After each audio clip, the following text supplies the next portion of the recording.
So, ladies and gentlemen, welcome back again. Having looked at a lot of the basics of how to go about structuring robust regulatory control systems for integrated processes with material and energy recycle, I thought it was time to go through two complete case studies on the regulatory control of integrated processes. So, that's the purpose of this lecture. We're going to look at two processes. The first one is an ester purification process, and the second one is our toy process. We'll just go over it in one shot. So let's look at the ester purification process. That's case study 1, ester purification process. So you've got ethyl acetate, which is an ester, mixed with ethanol and water. This ternary mixture is a feed that needs to be separated into pure ethyl acetate, which is the valuable product. So you want to recover pure ethyl acetate from ethanol and water, and the process is in front of you, and you can see there's an extractor there and a distillation column. Why do we straight away not have two distillation columns? There's a reason for that, and it's got to do with distillation boundaries. So I thought maybe we'll explain the process first and then go through the plant cycle control. So here's the process. So this is your feed composition, and you can see that this feed is in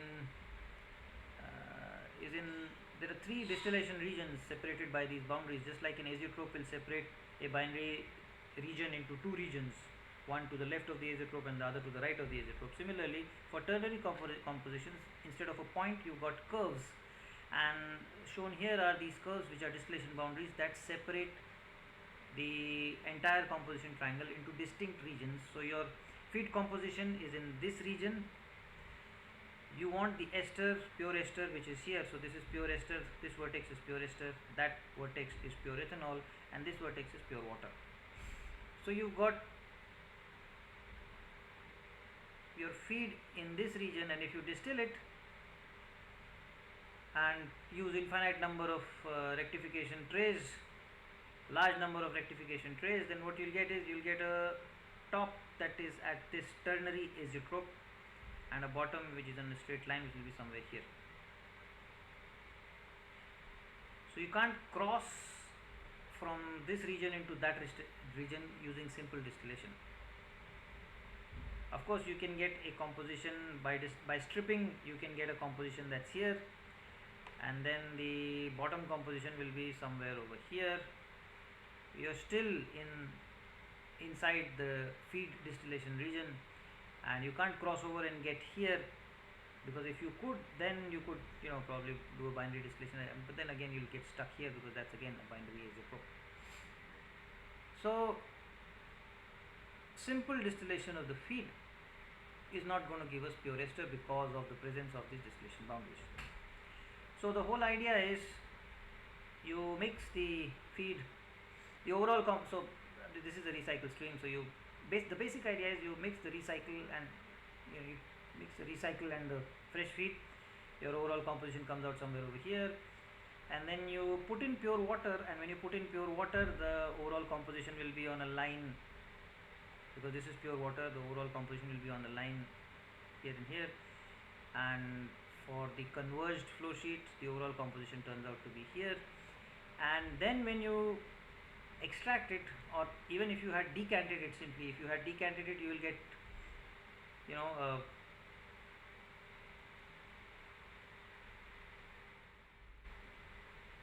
an extract that is of some this composition, and a raffinate which is of maybe this composition. The point is, by decantation you can cross the distillation boundary from this region to that region, and then when you distill this with large number of rectifying trays, you can get pure ester, and then you'll get a top composition. It will be somewhere here. This composition, if you distill it again, this composition, you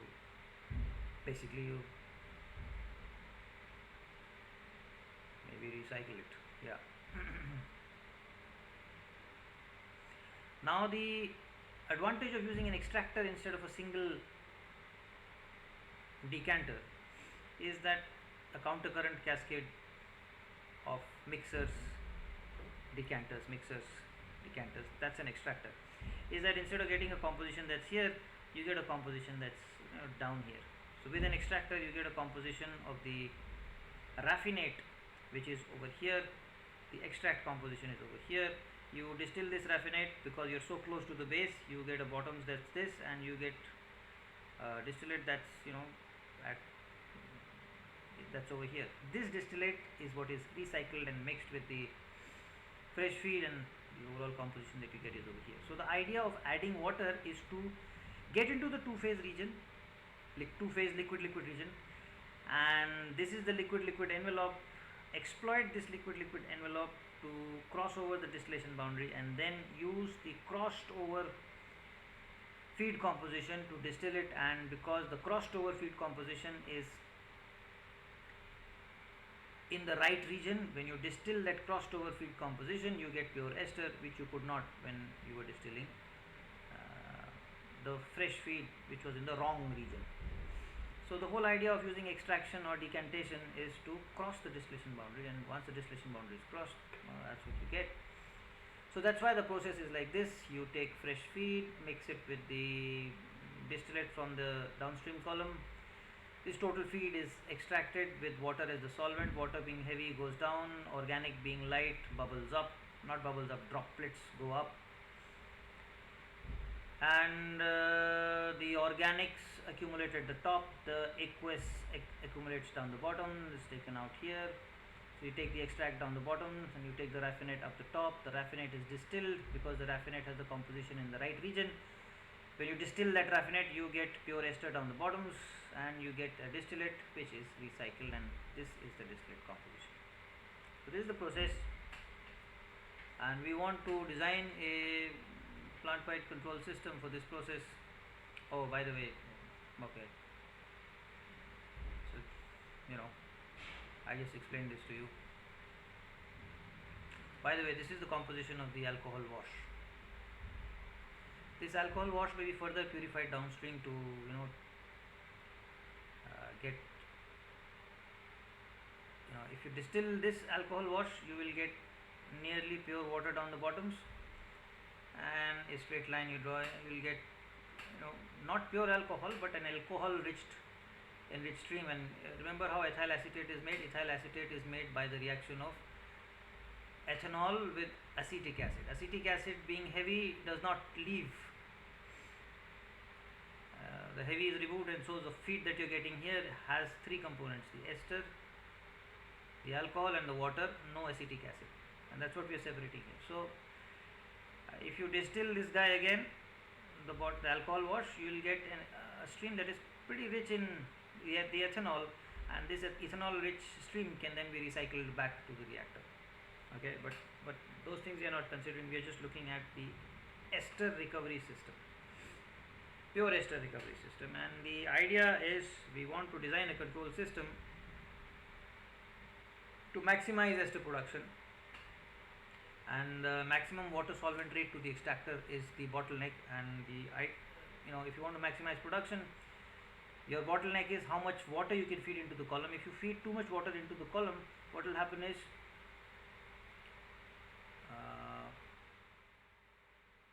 just like you get flooding in distillation columns, the heavy water will carry the organic along with it.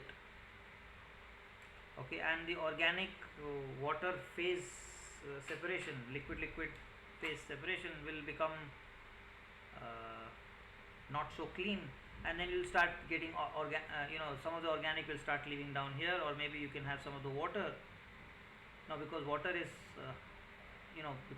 very high, some of the water starts leaving here, and this is equivalent to flooding in a distillation column. So this is the equivalent of flooding in a distillation column in an extractor, where one of the phases starts contaminating, starts backflowing, and starts contaminating either the extract or the raffinate, depending on whether it's a water in oil or oil in water kind of liquid-liquid phase separation. But that's besides the point. The point is, the bottleneck here is you're limited by the amount of water that you can put in because of hydraulic considerations, hydraulic phase separation considerations.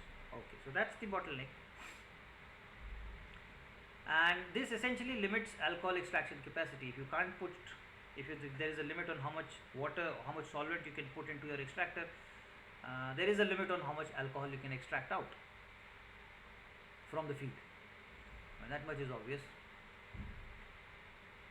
Now we did some steady state bifurcation analysis, and here is the result from that bifurcation analysis. So suppose you have fresh feed as the independent variable, and you plot the variation in the total feed into the extractor feed rate. Total feed is fresh feed plus recycle feed, plus recycle rate. Fresh feed rate plus recycle rate is the extractor feed rate. So I am plotting these two, and you can see you get something like snowballing, and then instead of saturating here, the curve actually goes back. And so at a given fresh feed rate, there are actually two steady states. For example, at the given fresh feed rate of 140 kilomoles an hour, this steady state 1, this steady state 2. Of course, this steady state is the lower recycle rate steady state. This steady state would be the higher recycle steady state. Lower recycle steady state would be cheaper because you got to process less flow. So you would like to operate at this lower branch. The upper branch is not of interest. But the point is, for this kind of a curve, you have the possibility of infeasible set point if fresh feed is being independently set, or if fresh feed is being used as the throughput manipulator. Solution, we've already discussed the solution earlier. Just instead of using fresh feed as the independent variable, use extractor feed as the independent variable. So now if you plot the same curve with extractor feed rate as the x-axis and fresh feed rate as the dependent y-axis, this same curve transforms to this curve, and you can see no matter what set point the operator sets for the extractor feed rate, there is a feasible steady state. It may not be maximum, it may not be maximum, it may be on this side of the maximum or on that side of the maximum, but there is a steady state at which the process can settle. On the other hand, over here, if the operator sets the fresh feed rate too high, or if the process characteristics change, for example, if the temperature of the liquid extractor is higher than usual, maybe because the cooling water is, or maybe because why? Maybe because the solvent is hot, or maybe because ambient conditions are hot, then this curve will, the liquid envelope will become smaller. And if the liquid envelope becomes smaller, this curve will move leftwards, and so what was feasible today this is feasible. Tomorrow, because the curve has moved leftwards, that same feed rate is infeasible. And if you are overfeeding, if you are putting in more than the process can process, then what happens? The process is designed to not allow the alcohol and the water to leave with the ester product stream, and so that alcohol will keep on building up in the recycle loop. That's the problem with this configuration. Over here, there is a self-regulatory mechanism inherently there, which we'll talk about. So, and of course, these curves have been generated with the solvent rate at the maximum value. Okay. Why are we keeping it at maximum? Because that is the bottleneck.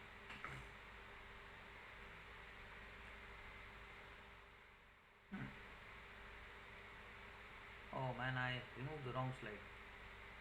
Okay, doesn't matter. So you've got this guy is at max. You're fixing the fresh feed. That's the conventional way of doing things. And then you've got a raffinate level controller, extract level controller, and a raffinate level controller.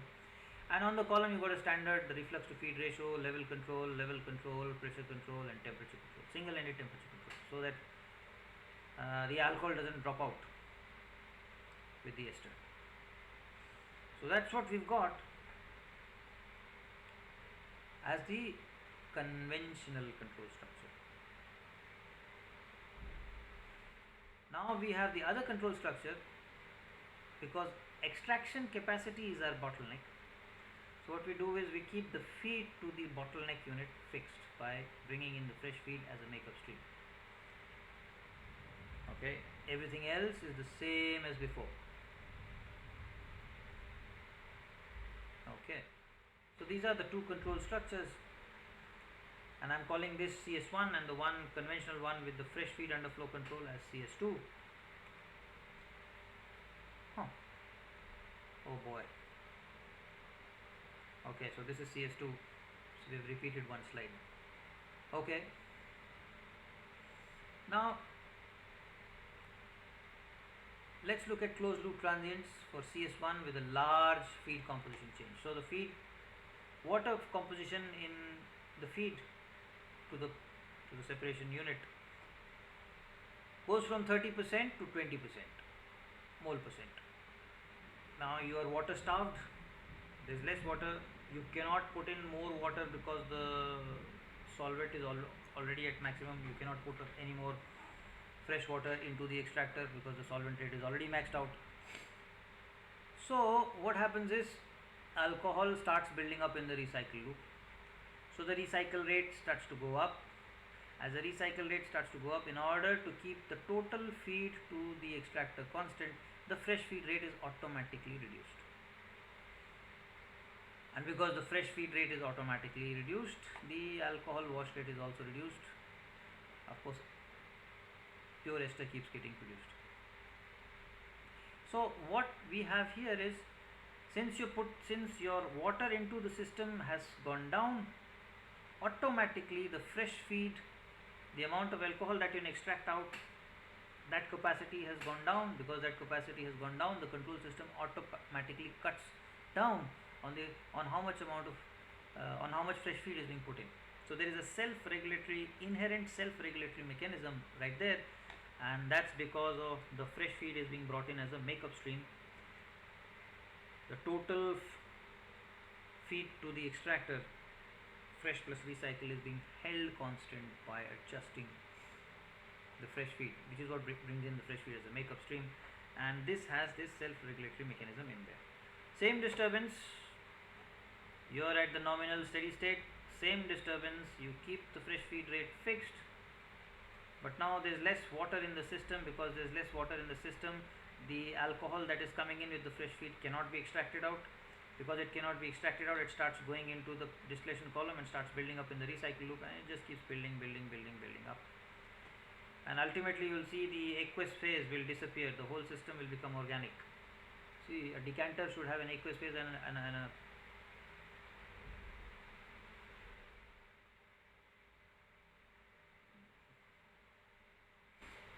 aqueous phase and an organic phase. Because you're water starved, the aqueous phase will disappear. Okay, so you see that this is an unstable system where things keep accumulating in the recycle loop,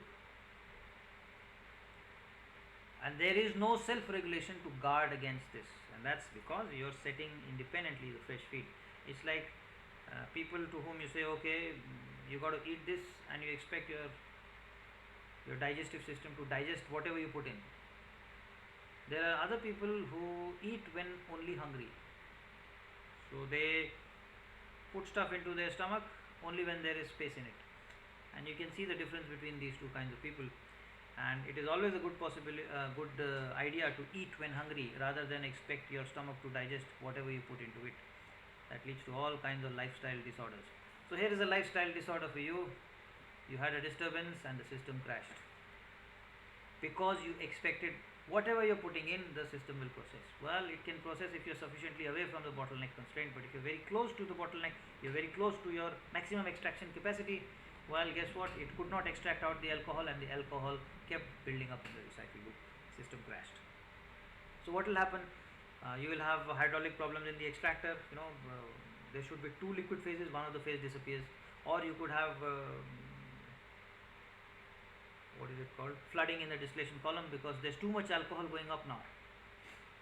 Yeah, and so the column will get flooded because the temperature controller will not allow the alcohol to drop down, so the boil up will keep going up because alcohol is accumulating in the recycle loop. So this is what is going to happen. So bad idea. Fixing a fresh feed is a bad idea. I hope that's clear to you.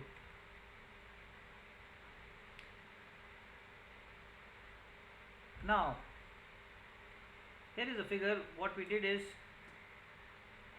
depending on the feed composition, you can calculate what is the maximum achievable processing rate, feed processing rate. So that's the black curve. Control structure 1, which is where you are fixing the feed to the extractor and bringing in the fresh feed as a makeup stream. Control structure 2 is the conventional, where you are fixing the fresh feed. Control structure 1, what we do is we keep the total feed rate fixed at the nominal value. This is the nominal steady state, at the nominal value, and then as the feed composition changes, we keep operating at that nominal value. And you can see the processing rate of the plant is the red curve. Of course, you cannot ever go beyond the black curve, but you can see that the red curve is pretty close to the black curve. So you are always very close to the maximum achievable throughput by simply holding the total feed rate into the extractor at the nominal optimum value. On the other hand, the blue curve is, see, when the feed composition changes, the feed is not going to announce, oh, my composition is changing, you got to change the fresh feed rate. It's never, it is an unmeasured disturbance. So when the feed composition changes, if you expect that the maximum feed composition change is going to be 5%, and there is always a worst case direction, you know. So the worst case direction in this is the ester composition goes down. So if the ester composition goes down by 5%, let us say, if it goes down by 5%, then what is the maximum amount of feed that I can process?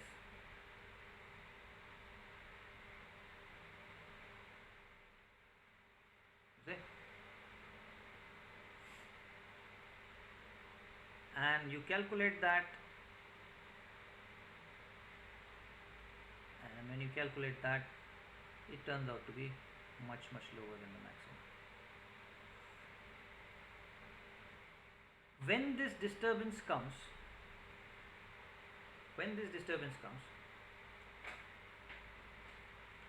you go from 0 to -5%. Since this is a disturbance in the worst case direction, your process requires that the feed rate be reduced, but because you are not reducing the feed rate,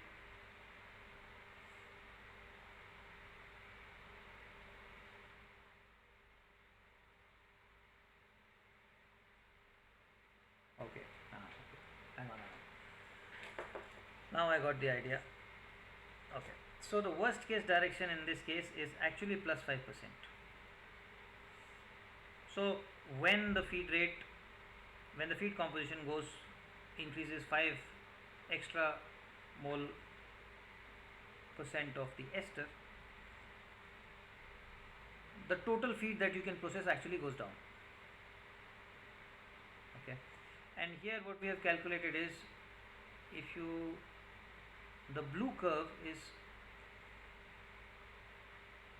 how much down do you have to go so that CS2, where you're fixing the fresh feed rate, it doesn't collapse, it doesn't have that build up, it settles down smoothly. Obviously, if you are having exactly at the maximum, settling will take forever, so you will have to be slightly further below than the maximum, and that's what this is. Now the feed composition does not announce, it can go plus 5%, it can also go minus 5%. But now, because this is the maximum that you can safely handle using CS2, the operator will say, well, if I have to operate this process and plus minus 5% is going to be routine disturbance for me, this is the disturbance that I expect, what should I set my feed rate so that I am always stable in this plus to minus 5% variation in the fresh feed composition? Well, then he should he should set it up here. And if you set it up here, if there is a minus 5%, you will again be set up here only. But then when the feed composition is going in the favorable direction, you can actually increase production. And then when you run, but since you don't know whether the feed composition is increasing or not, you're always running below the maximum. When the feed is going in the worst case direction, the loss is not too much, but when it is going in the favorable direction, the loss can be very substantial. You can see this blue curve is so much far away from the black or the red curve. And for 6%, plus minus 6% as the worst case disturbance in the ester mole fraction, you can see that this difference is 36, 74. How much is that? 36 plus 72, 38 kilomoles an hour.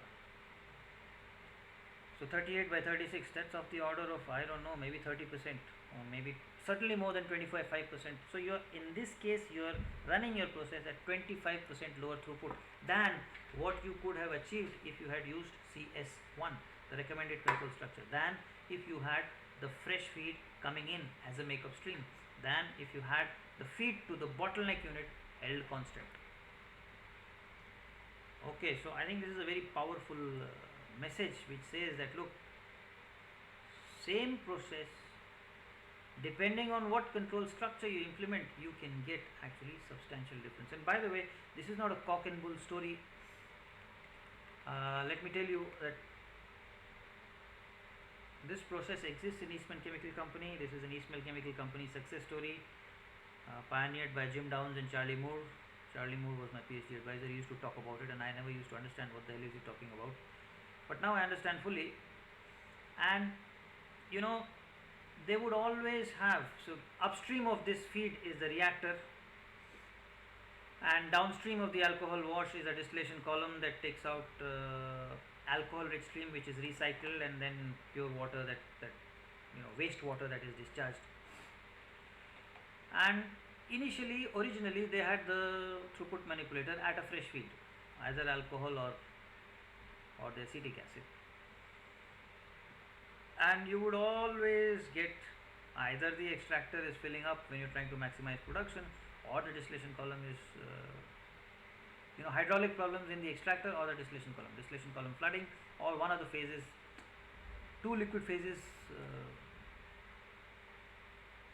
disappearing into a single liquid phase, that kind of problem in the extractor.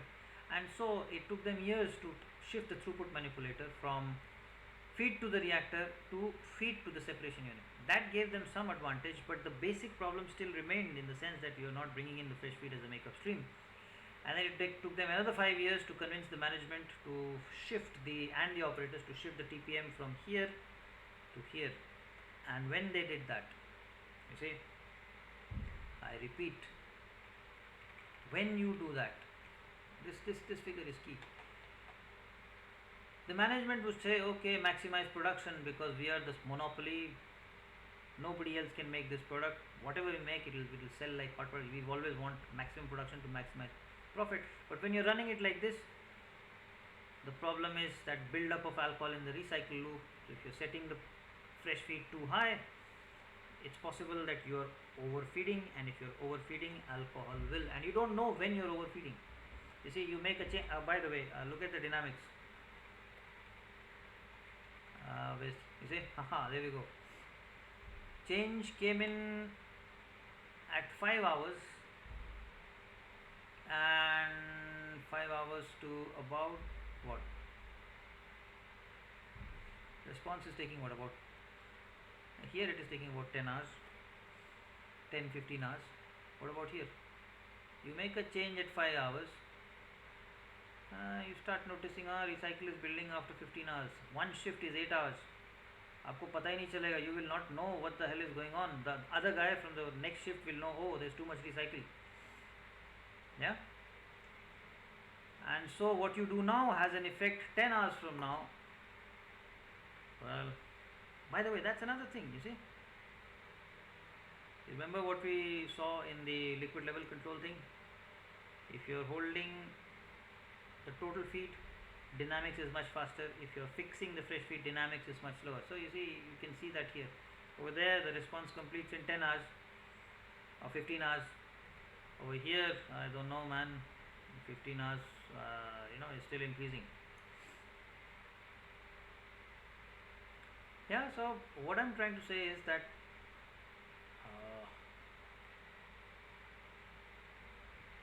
this is not cock and bull story. This is actually a real case study. It's just that I've been able to simulate it and explain exactly what the hell is going on. And The key message is same process, what control system you implement, in particular how you manage your recycle, makes a world of difference in the economics that can be delivered by that same process. Okay.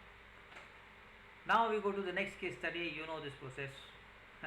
And in this case, we'll say that the maximum column boil up is the bottleneck constraint corresponding to column flooding. And so our procedure is what? Our procedure is, well, fix, if you know the bottleneck, fix the throughput manipulator at the bottleneck. So what's the bottleneck? Vmax, boil up max, maximum boil up. So if maximum boil up means you fix your throughput manipulator over here. Once you fix your throughput manipulator over here, you do not have the steam available for conventional temperature control, so the temperature control will have to go this way. You'll have to use the feed to control the temperature, and that's what you have. The feed controls the temperature, the reactor level is controlled by adjusting a fresh feed, the other fresh feed is kept in ratio. Here I am showing reactor composition being controlled using recycle rate, but actually it should be reactor rate. So maybe you should, I should make this correction.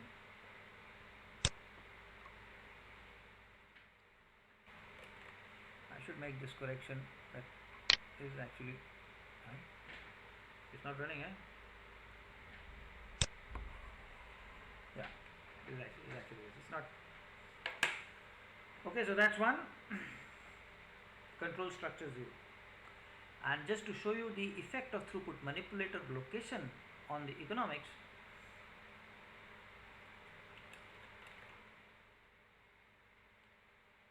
let's go further. Control structure 1. You got, we'll keep moving away from the bottleneck. You got the flow to the column fixed. The throughput manipulator is flow to the column. The rest of the control system downstream is like that. Control system upstream is like that. And of course, you've got the composition control, and again, this composition control has got to be. I think I did this because I didn't want those lines to cross, but अरे यार ये क्या हो गया? Control shift 3. Yeah, it should be like this. Okay. Alright. So everywhere it's going to be the reactor composition that's being controlled. I'm not going to keep drawing it again and again and again. Control structure 2, you're holding the total flow to the reactor, and fresh A is being kept in ratio with fresh B, and there is a composition controller that sets the ratio. Everything else is the way it is. You could also have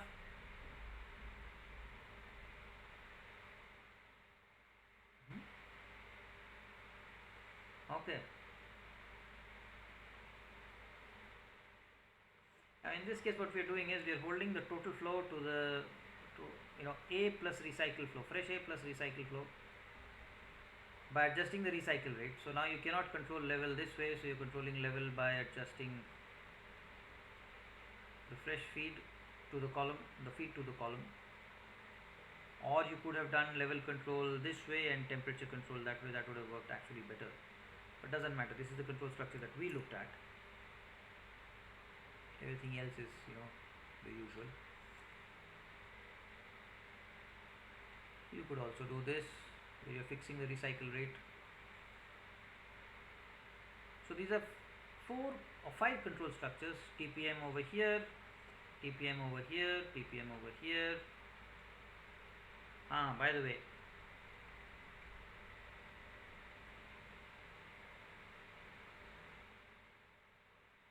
you may ask, why did I not do it like this? I didn't do it like this because the flow controller, the A flow controller, is already under ratio control, and that ratio is being adjusted by the composition control. So the only way to keep this flow fixed is to hold that. I mean, you could do this and then keep B in ratio with A, and then that could also have been done, but this is what we looked at, and here are some of the results that we got. So what we have is we're not changing any of the set points other than that of the throughput. The composition controller set point for the reactor, its set point is fixed. We're not adjusting it for optimality, etc., etc. We are looking at purely if I make no changes to any of the set points and there is a disturbance that comes in, what is the throughput that I get?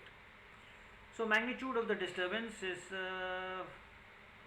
5 kilomoles and 5, we just took as a disturbance. The fresh A field is not pure, it gets B mixed with it.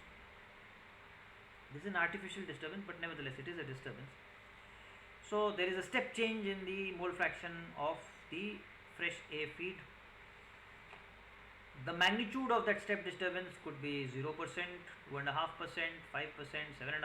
15%, 20%. And then what we did was see if the amount of B coming in A goes up,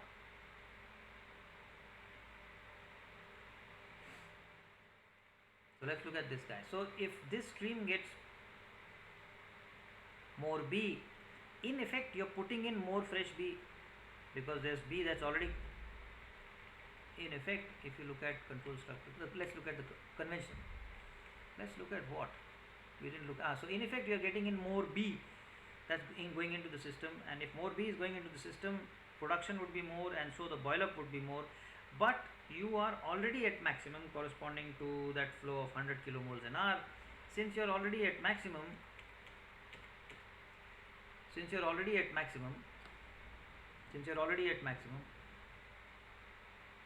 that means if the disturbance comes, the column will flood.